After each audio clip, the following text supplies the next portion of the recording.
já tive. Ok. Você chegou a assistir a última aula? Assisti sim. Ah, perfeito. Acho que agora ficou melhor, né? Horácio, você tá aí? Tô sim. Ok. Bom, acho que eu nunca vi modernismo. Eu tô no segundo ano, mas até agora eu nunca vi, não. Entendi. Perfeito. É... eu sempre estava perguntando porque eu quero conhecer vocês. Então, qual curso vocês estão querendo fazer? Vocês estão fazendo um cursinho para fazer faculdade mesmo? Porque na última aula, na minha monitoria, tinha uma menina que estava querendo fazer o cursinho mais para prestar concurso do que para faculdade, etc. Só para conhecer assim. E também, que curso vocês querem? Se for fazer para faculdade, né, o cursinho. Bom, eu tô planejando fazer direito. Eu primeiro pensei em fazer letras, mas eu não me imagino muito bem como professor, porque eu não sou lá a pessoa mais didática do mundo. Então eu mudei de ideia, decidi fazer direito. Eu vou cursar direito. Eu tenho que dar um jeito de sair do meu estado e eu vou tentar prestar para algum lugar. Entendi. E você tem algum lugar em específico que você deseja ir? Bom, qualquer lugar fora do Amapá. Eu sou uma pessoa eu sou muito patriota, como você pode perceber, mas pro sul, de preferência sul, sudeste. Tipo, São José dos Campos, Minas Gerais, um lugar mais pro sul do que pra cá. Entendi. Eu não tenho um lugar específico, assim. Entendi. Alguém mais? Eu quero medicina na UFMG. Mas se qualquer outra universidade no sul-sudeste me aceitar, eu tô indo. Eu não tá tendo muita preferência, não. Entendi, perfeito. Bom, e eu quero fazer relações internacionais. Mas ainda não sei que faculdade fazer. Eu perguntei também para vocês de faculdade, etc., porque eu quero saber a demanda de vocês, porque duas das minhas aluninhas de monitoria, elas querem prestar FUVEST. Então, seria interessante a gente trabalhar com as obras da FUVEST. E assim, gente, eu não sei o quanto vocês gostam de literatura ou não. Eu gosto muito. Só que às vezes eu não sei se o meu ânimo com a literatura é demais, porque eu gosto muito daquelas obras que estão na lista. São obras interessantes. São obras importantes também, mas principalmente são obras foda. Desculpa a palavra, mas elas realmente são muito legais e muito boas. Importantes realmente. Então, eu não sei por vocês, mas a gente tem essa intenção de trabalhar com elas também. Agora, não sei por vocês, se vocês concordam, aceitam ou não, não sei. Olha, eu sou conhecido desde menino como nerd dos livros, então por mim não tem problema nenhum. Perfeito. Eu gosto de ler.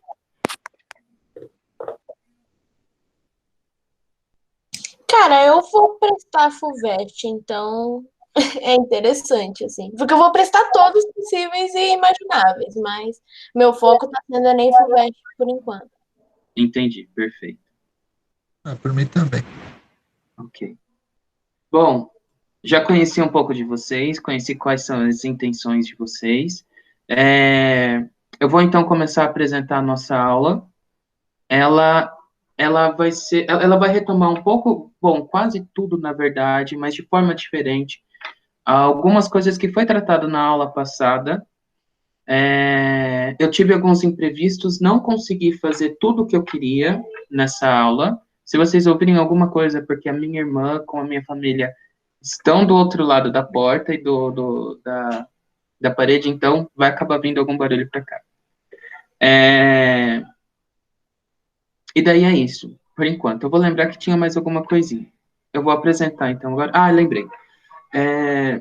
Aí a gente prestou atenção que na aula passada a gente fez um panorama completo sobre as vanguardas europeias. A gente pegou principalmente os principais movimentos, as principais vanguardas.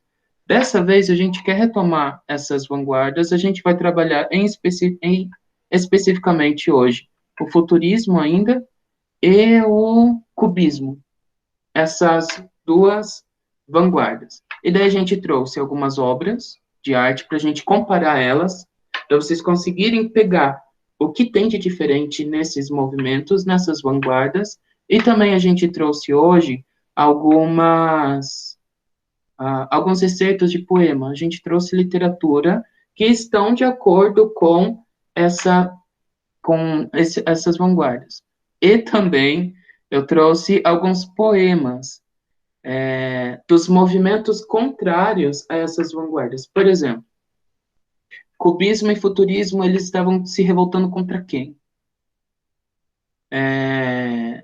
Eles estavam querendo fazer a ruptura deles contra quem? Então, eu trouxe para nós aqui um poema parnasiaísta e um poema simbolista, que são os movimentos que são as escolas literárias. Eu não gosto muito da palavra escola, mas que eram os movimentos da época que estavam em vigor, que era a produção que tinha consideração, que tinha sentido de valor naquele momento. Eu acho que o Edgar chegou agora, então, oi Edgar, tudo bem? Meu nome é Franklin. Eu vou apresentar para vocês agora.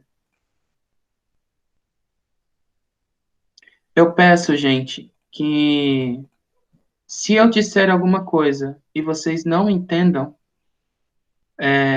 pedem que eu explico de novo, porque eu sei que às vezes eu sou um pouco confuso. Então é isso, tá? Beleza. Sem problemas. Na semana apareceu para vocês? Apareceu. Ok. Na minha monitoria que foi ontem, eu acabei, tipo assim, eu passava os slides e não montava na tela. Então, se não mudar, me avisem, tá bom? Bom, ok. Eu trouxe a mesma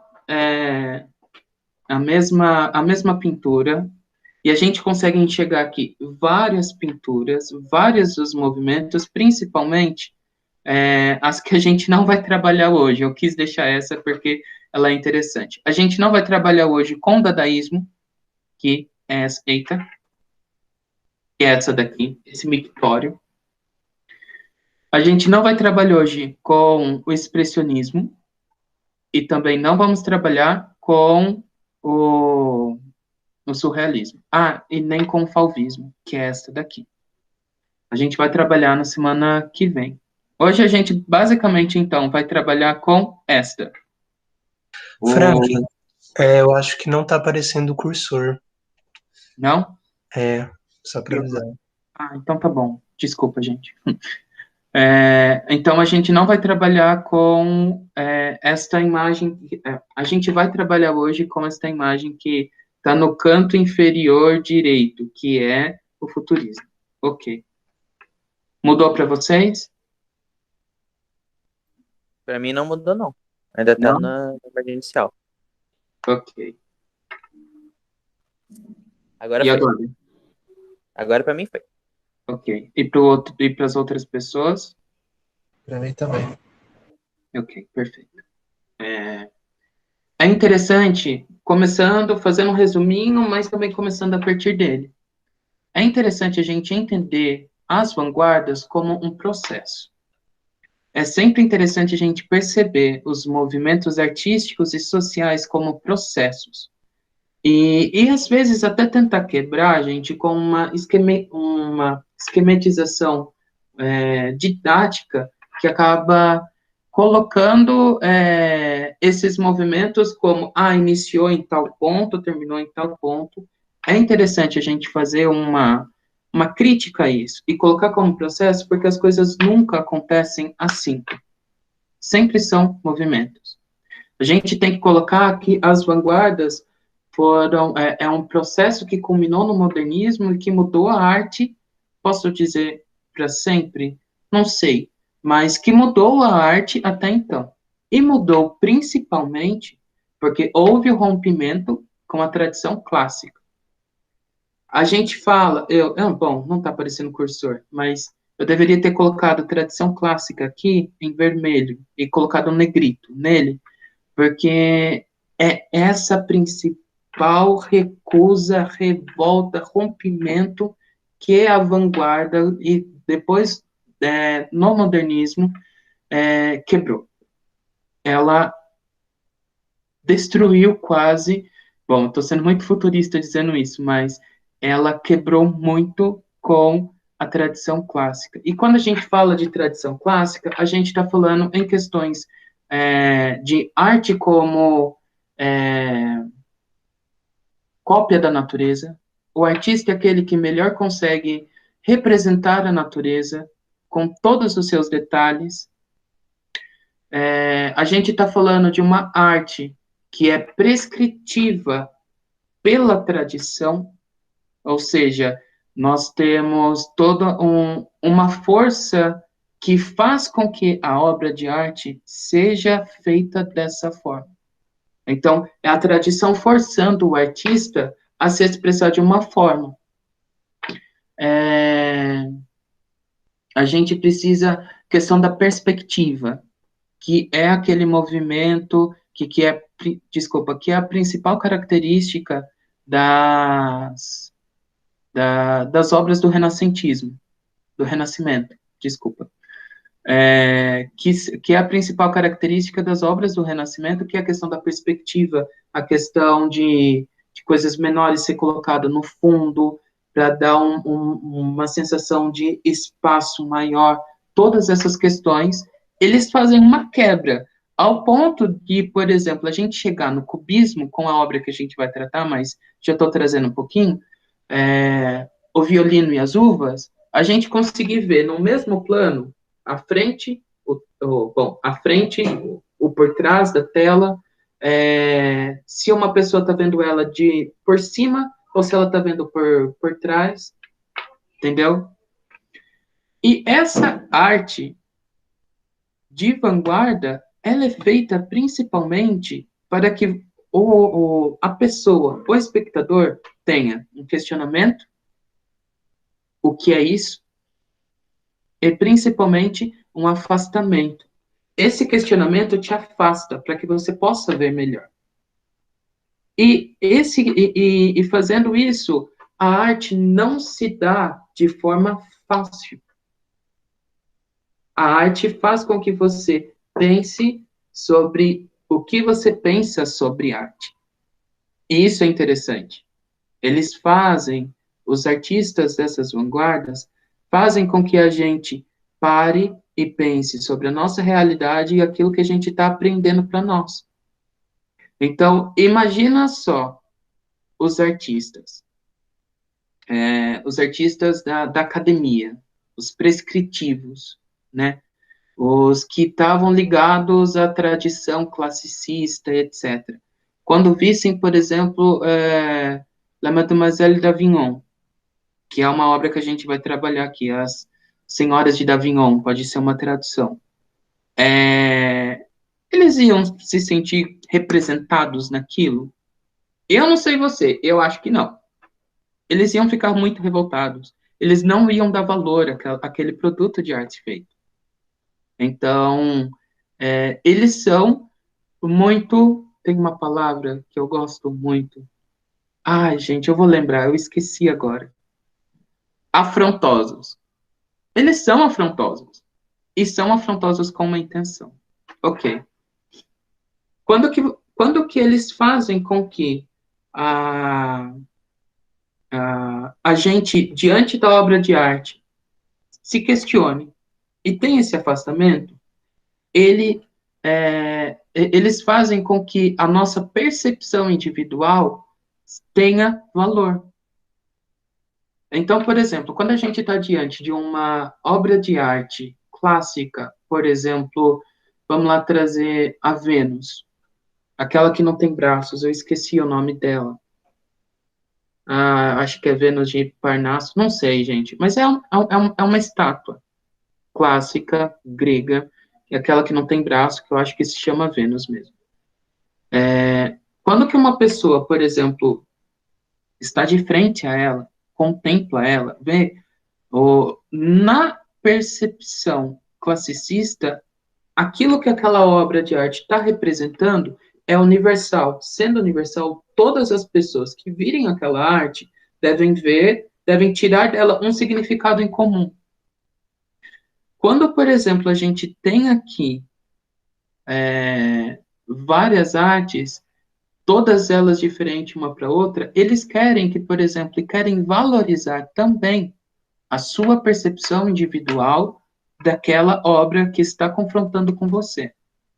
É claro que o artista, por exemplo, a gente não pode dizer que as vanguardas europeias não tiveram também uma intenção de provocar um sentimento talvez que possa ser comum às pessoas eita, meu Deus, que vissem aquela obra.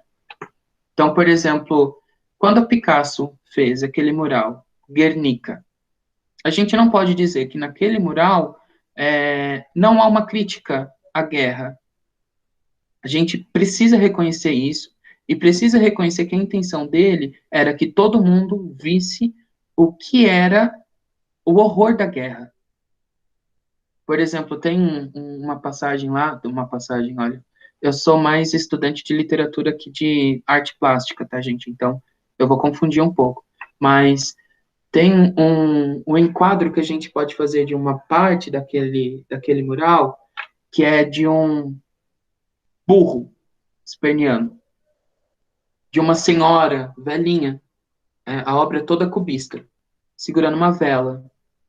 Então, por exemplo, quando que a gente fala que a percepção individual como valor, existe isso, mas também existe uma produção de arte que quer abarcar todo mundo numa próxima de uma concepção universal de arte. Conseguiram entender? Eu acho que está meio confuso. Se tiver confuso, me falem, gente. O que eu estou tentando dizer é que a percepção individual, ela passa a ter um valor maior a partir das vanguardas, mas de que as obras de arte da vanguarda também possuíam em si um discurso universal. Ok. A gente está, então, aqui falando da arte produzida no contexto de, tipo, a segunda Revolução Industrial vai ser de 1850 até a Segunda Guerra Mundial, até o final da Segunda Guerra Mundial. Então, aqui a gente está vendo um desenvolvimento enorme da tecnologia, um desenvolvimento enorme da ciência. A gente vai ter como principal influência desse período uma filosofia, estou falando de 1850 até 1944, perdão, que é o período da Revolução Industrial. A gente vai ter um grande predomínio do evolucionismo e da ideia do positivismo. Essas duas filosofias, eu não sei se vocês estão vendo minha mão, se não tiverem, tudo bem, mas esses dois movimentos, o positivismo, ele vai tratar a história da humanidade de um ponto de vista de progresso. Progresso, a gente tem uma noção de melhoria. E essa melhoria, muito movimentada pela conceituação cientificista da realidade. E ainda como se a ciência salvasse e melhorasse a sociedade, a humanidade em si. E o evolucionismo é parte de uma certa, se assemelha a isso, mas do ponto de vista biológico. Então, não vou entrar na questão do evolucionismo, porque da evolução, principalmente, perdão, não é minha área, mas eu posso falar um pouco mais. Mas se vocês conseguiram entender de que, por exemplo, tanto o evolucionismo, ou evolução, não sei, quanto o positivismo, eles possuem em si semelhança porque eles têm uma ideia de progresso. E daí a gente está falando do pré e pós Primeira Guerra Mundial. Então, a gente vai desembocar esse processo grande de efervescência, de ânimo, de otimismo com as contribuições da ciência, da tecnologia, da pesquisa, esse ânimo todo vai acabar desembocando na Primeira Guerra Mundial. Aí eu acho que os professores de história podem trazer um pouco mais, especificando isso, mas uma coisa que também é interessante da gente saber é que nenhuma obra de arte está fora do seu contexto sócio-histórico, movido pelas suas questões econômicas e a disputa disso que seria política. Ok. Então, é bom a gente entender isso, porque quando a gente for estudar o futurismo, vai ser basicamente, gente, a efervescência desse otimismo com a tecnologia, com a industrialização, com, sei lá, começo da sociedade de consumo, etc. Então, fica essa questão que a gente vai trazer mais à frente. Diante da realidade da industrialização e do pós-guerra, que progresso é esse?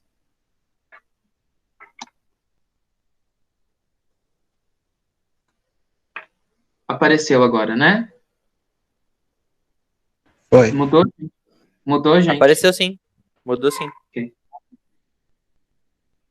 Para mim, então, vamos comparar um pouco essas obras?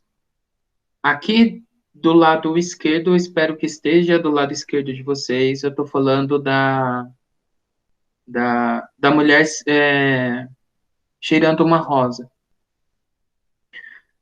É claro que esta imagem, ela se assemelha mais à realidade. Para mim, gente, não sei se vocês conhecem Florence and the Machine. Para mim, essa mulher é igualzinha a Florence Welk, que eu amo, aliás, mas fecha parênteses.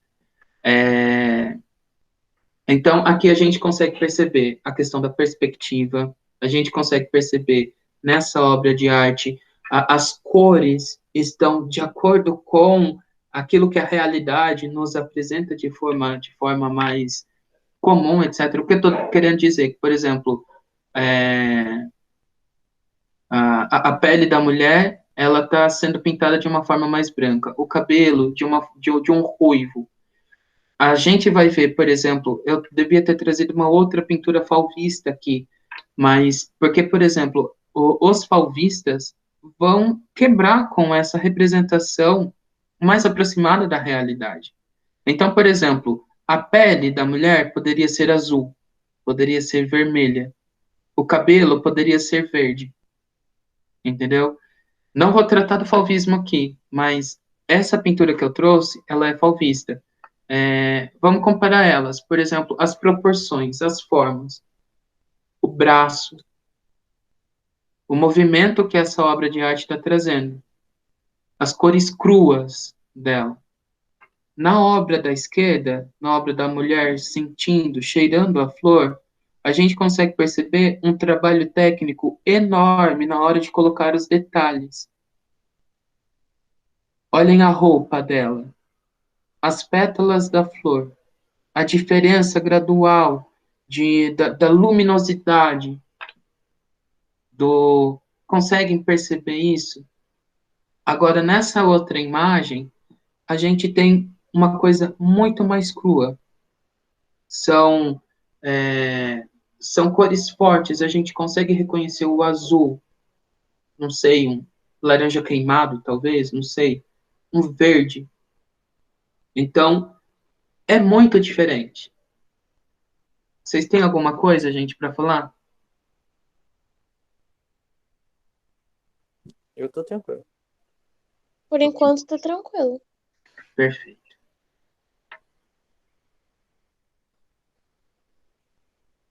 Aqui. Nascimento de Vênus. Sandro Botticelli. Gente, só um parênteses. No poema de Exildo, não é nem um pouco isso daqui, tá? É realmente uma reconstrução renascentista do Botticelli, porque no poema Hesiótico é bem diferente, com muito mais ímpeto, quase um ímpeto romano, mas não pode ser romântico, Quase, muito mais ímpeto mesmo, quase... não, deixa quieto. Gente, desculpa. Mas é bem diferente o mito, a forma como Hesíodo tratou isso no mito. Mas olha essa imagem. É claro que no Renascimento, o retorno à Grécia Antiga, à Roma Antiga, teve muita influência. Então, aqui a gente está tratando de uma representação mitológica.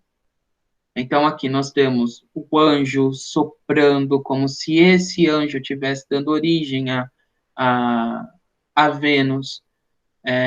A gente consegue perceber as formas se aproximando mais da realidade enquanto ela mesma se apresenta para nós. Os detalhes, as cores. Agora, quando a gente compara com Mademoiselle d'Avignon, olhem isso.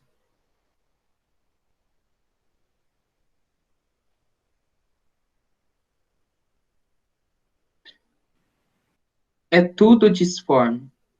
É tudo próximo de um detalhe mais, eu vou dizer cru, mais reto, mais retilíneo. Tem curvas, mas essas curvas não é igual a essa.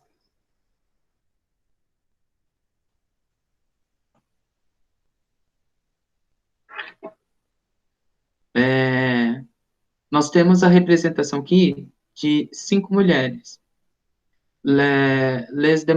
Mademoiselle d'Avignon.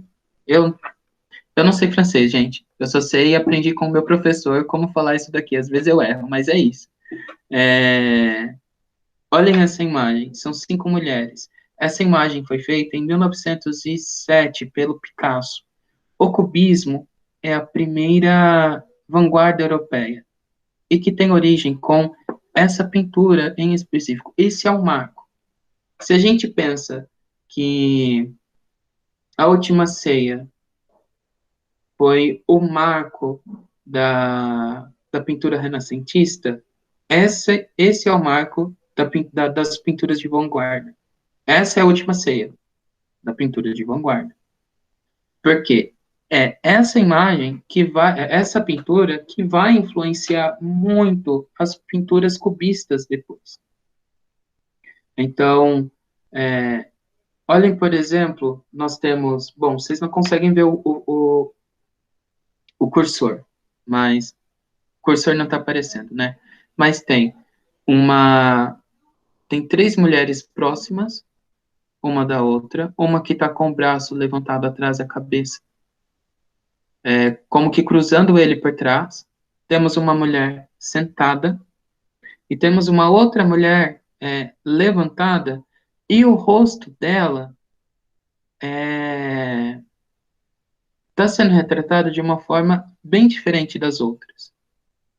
Enquanto as outras, tipo, são mais, posso dizer, cubistas, são mais retilíneos, esse rosto representado, ele se aproxima muito mais das máscaras das culturas, das populações e culturas africanas. Tem um nome certo, gente? Me perdoem, eu acabei esquecendo. Porque uma das intenções dos vanguardistas, como era quebrar com a tradição europeia, eles foram procurar influência nos países, nas culturas que eram diferentes da matriz europeia. Então, por exemplo, vai ter outras, por exemplo, vão ter escultores que vão tentar reproduzir as características das artes africanas, das artes ameríndias. Aqui no Brasil vai ter isso. É isso. Então, aqui a gente não tem uma grande questão de perspectiva, nem de um daquele detalhe requintado como a gente tinha no nascimento de Vênus, por exemplo. Alguma questão, gente, por enquanto? Por enquanto eu tô conseguindo entender tudo direitinho. Perfeito. Tá de boa, por enquanto. Ok. Nossa, gente, já são 3, 4h35. Ok. Então, eu quis tratar com vocês, fazer esse percurso da aula passada. Trouxe algumas coisas novas, porque o discurso vem. Mas vamos tratar, então, agora do futurismo? Bom, bora lá. O futurismo nasceu em 1909, o Manifesto Futurista de Marinetti.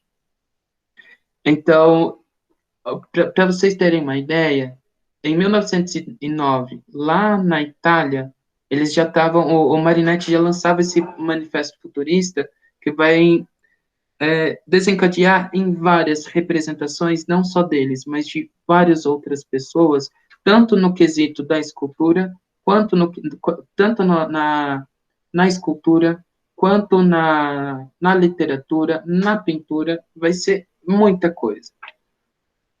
E no Brasil a gente ainda estava no parnasiaísmo.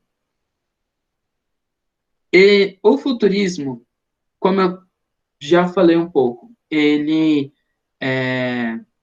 está diante do grande desenvolvimento tecnológico e quando ele se depara com essa transformação que está acontecendo na realidade, eles têm um certo otimismo. E esse otimismo está relacionado ao culto à velocidade e o culto à guerra. E, por exemplo, a gente vai ver logo isso. Eu trouxe para vocês uma parte do Manifesto Futurista. A gente já vai tratar um pouco mais sobre o culto à velocidade e o culto à guerra.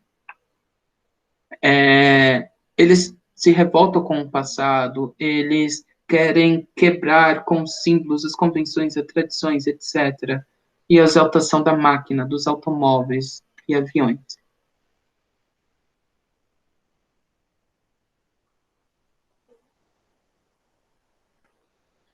Ok.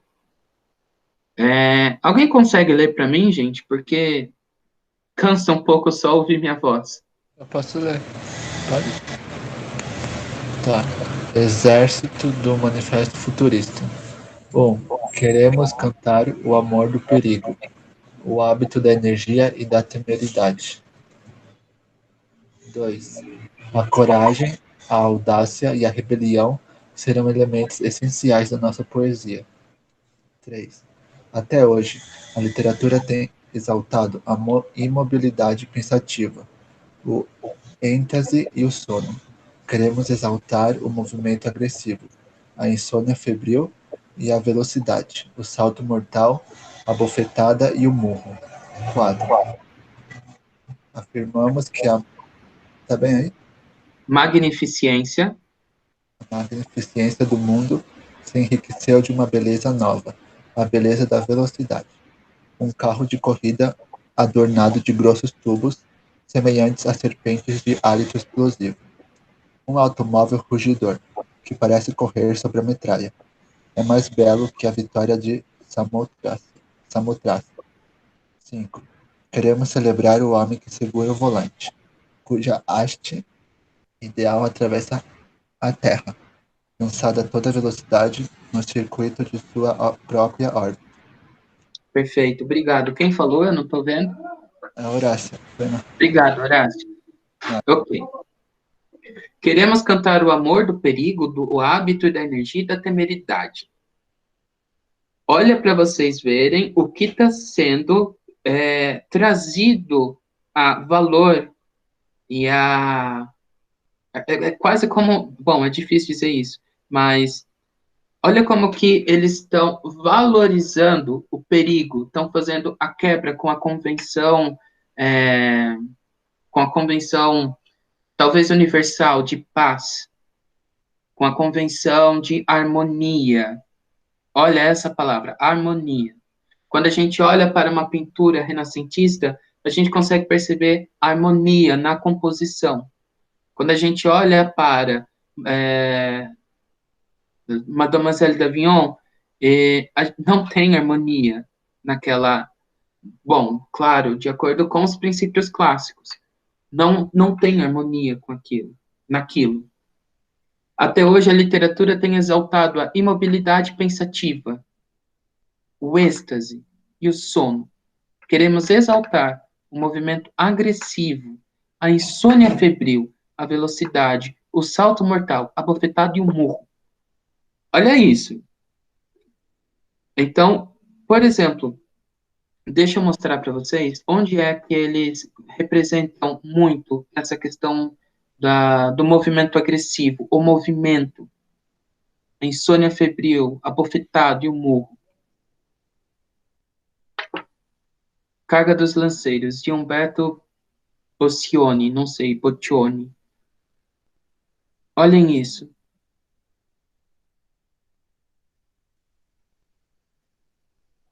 A gente mal consegue definir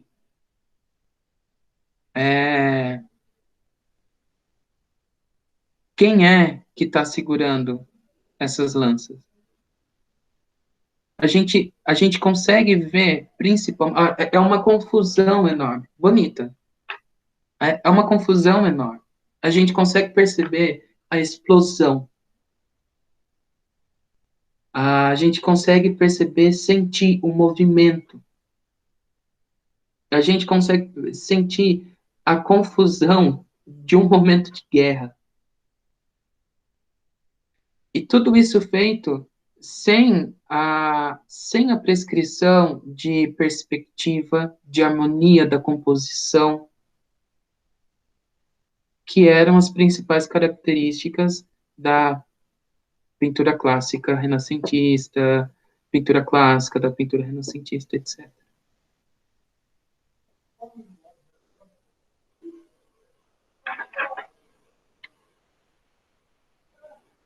Olha essa.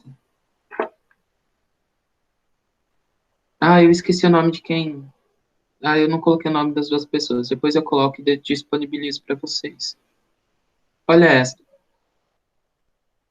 As formas são retas. A gente tem aqui, estou falando das formas num plano anterior. A gente vê esses vórtices quase como a poeira sendo deixada pelas estradas. E a gente está vendo a velocidade do automóvel. A gente não está vendo o automóvel.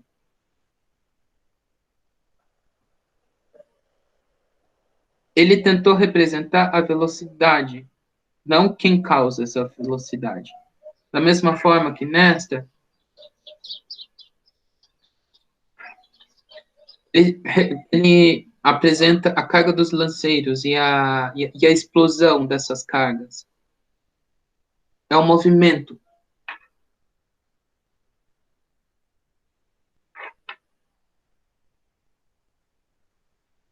Ok. Aqui, aí, a gente vai ter... nossa, gente.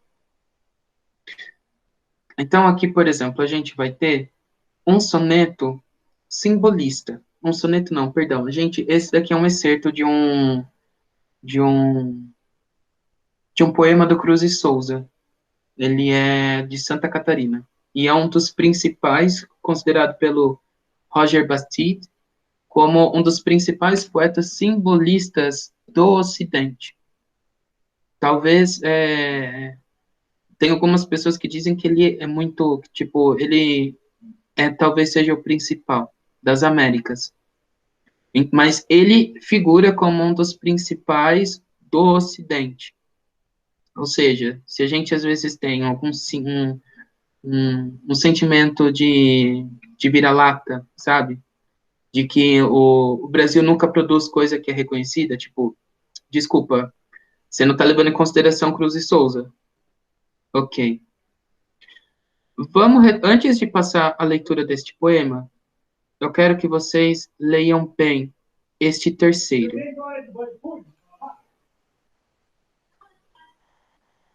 Até hoje, a literatura tem exaltado a imobilidade pensativa, o êxtase e o sono.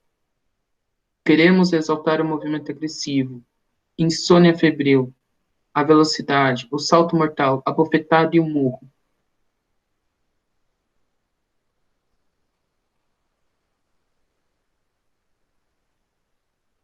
Antífona, Cruz e Souza. Ó formas alvas, brancas, formas claras, de lunares, de neves, de neblinas. Ó formas vagas, flidas, cristalinas, incensos dos turíbulos das aras. Formas do amor, constelarmente puras, de virgens e de santas vaporosas. Brilhos errantes, mávidas ali, tá, gente? Mávidas frescuras, e dolências de lírios e de rosas. Indefiníveis músicas supremas, harmonias da cor e do perfume, horas do ocaso, trêmulas extremas, requiem do sol, que a dor da luz resume. Alguém quer ler também? Para tentar colocar um pouco melhor na cabeça? Eu posso ler se quiser. Perfeito. Só um segundo. É reler, no caso, né? Isso. Ok. Ó formas alvas, brancas, formas claras de lunares, de neves, de neblinas. Ó formas vagas, flidas, cristalinas, incensos dos turíbulos das áreas. Formas do amor, constellamente puras, de virgens e de santas vaporosas. Brilhos errantes, mágidas frescuras e dolências de lírios e de rosas. Indefiníveis músicas supremas, harmonias da cor e do perfume, horas do ocaso, trêmulas, extremas, requiem do sol que a dor da lua resume. Da luz, Ok. desculpe. Perfeito. Obrigado, Pablo, eu acho, né? Fui eu sim, obrigado, de nada. Então, por exemplo, gente, aquele número 3 do Manifesto Futurista tá batendo de frente com isso daqui do Cruz e Souza, porque uma das questões do simbolismo era questão vaporosa, era tentar representar aquilo que, por exemplo, não é pego de forma fácil pelas palavras. Então, eles vão fazer uma aproximação muito grande com a, a evanescência, com aquilo que é espiritual, aquilo que é místico. Todo este excerto do poema tem como alguns pontos a questão religiosa, santas vaporosas, virgens, os toríbulos das aras.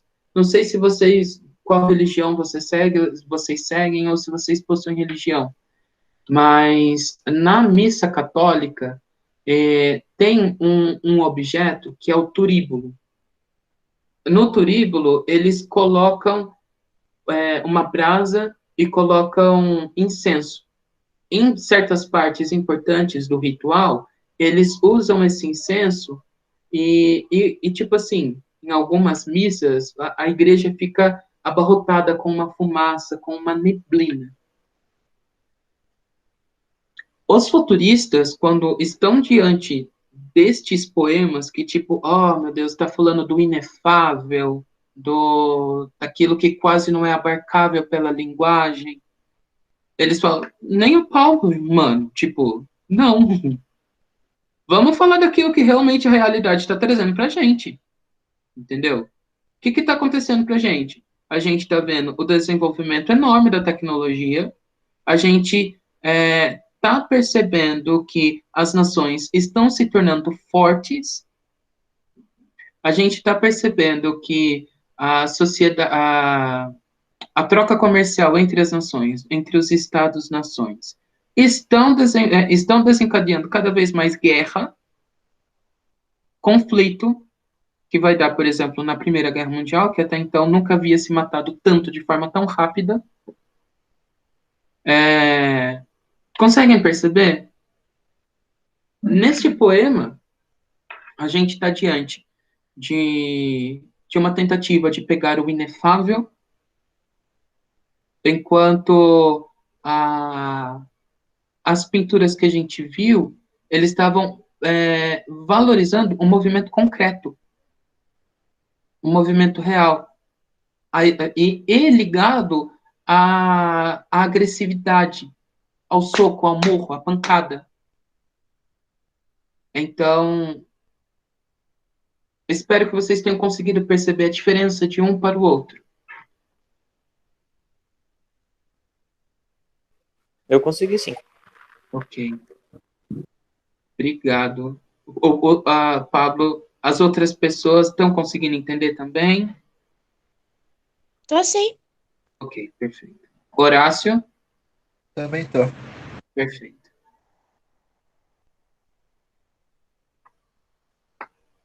Via Láctea, soneto 13, de Olavo Bilac. Ora, direis ouvir estrelas. Certo, perdeste o senso. E eu vos direi, no entanto, que, para ouvi-las, muita vez desperto e abro as janelas, pálido de espanto. E conversamos toda noite, enquanto a Via Láctea, como um pálio aberto, cintila. E, ao vir do sol, saudoso e em pranto, ainda as procuro pelo céu deserto. Direis agora, tresloucado amigo, que conversas com elas? Que sentido tem o que dizem quando estão contigo? E eu vos direi, amai para entendê-las, pois só quem ama pode ter ouvido capaz de ouvir e de entender estrelas. Alguém quer ler também, gente, antes de eu começar? Alguém quer reler? É importante reler, porque cada um lê num ritmo que consegue entender melhor. Eu posso tentar. Perfeito. Ora, direis, ouvir estrelas, certo. Perdeste o senso, e eu vos direi, no entanto, que para ouvi-las, muitas vezes desperto, e abro as janelas, pálido de espanto. E conversamos toda a noite, enquanto a Via Láctea, como um palho aberto, cintila. E ao ouvir do sol, saudoso e em pranto, ainda os procuro pelo céu deserto. Direis e agora, três loucado amigo, que conversa com elas? Que sentido tem o que dizem quando está comigo? E eu vos direi, amai para entendê-las, pois só quem ama pode ter ouvido, capaz de ouvir e de entender as estrelas. Perfeito. Obrigado, Horácio. Nada. Então, aqui. A gente está diante de um soneto. A gente está diante de um soneto parnasiano. A gente está diante de um produto da tradição. Porque, primeira coisa, a gente está falando de um soneto. 2 quartetos, 2 tercetos.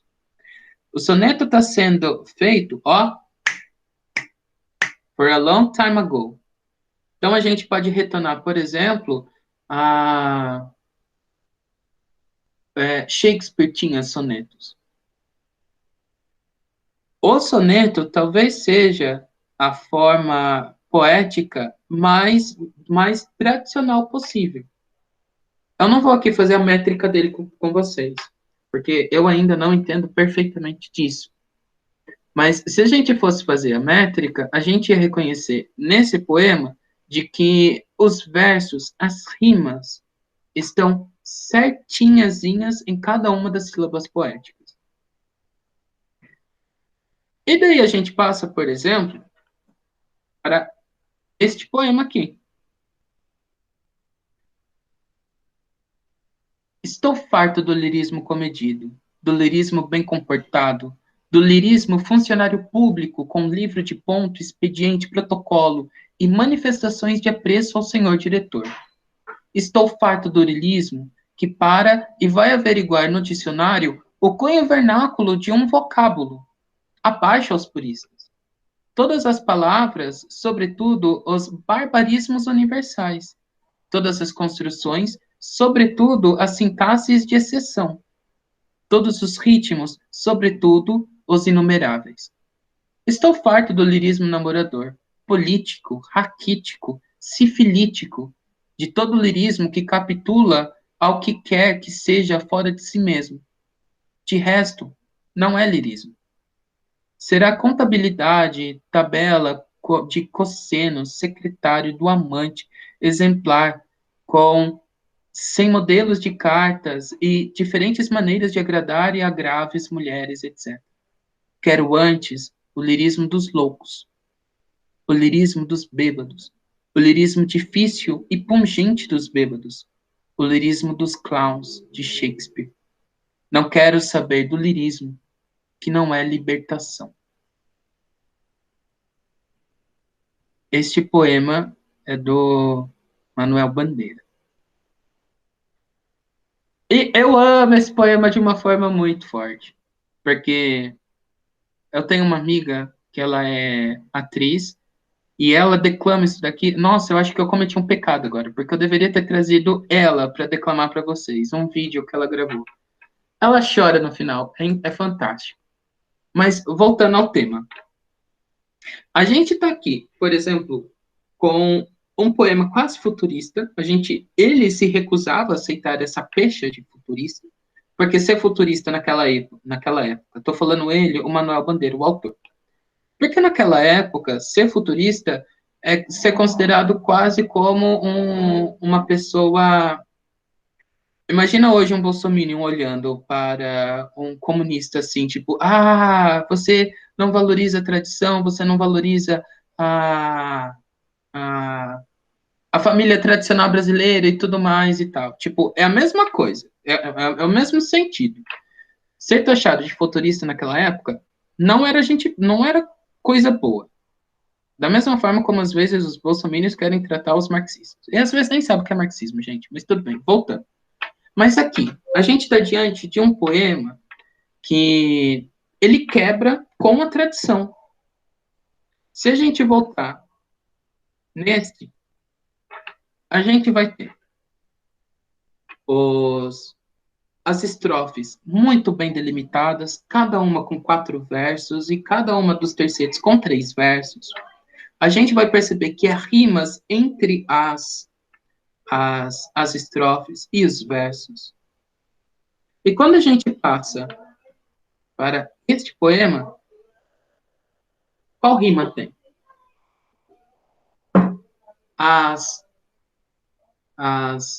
Os versos são semelhantes um ao outro? Do que ele está falando? Ele está trazendo, por exemplo, aqui, vocábulos do uso comum da poesia? Ele está utilizando aqui, até mesmo ali no primeiro, segundo, terceiro, quarto, quinto, na quinta estrofe. Está utilizando até mesmo aquele E econômico, comercial, mercantil. Aquele E comercial, sabe? Então, ele está trazendo para o texto poético, como que eu posso dizer?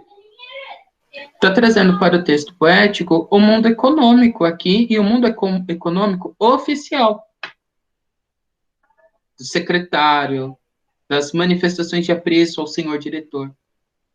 Então, este poema do Manuel Bandeira está batendo de frente com não apenas a tradição, mas também com a sociedade da época dele. Está batendo de frente com as relações econômicas daquela época.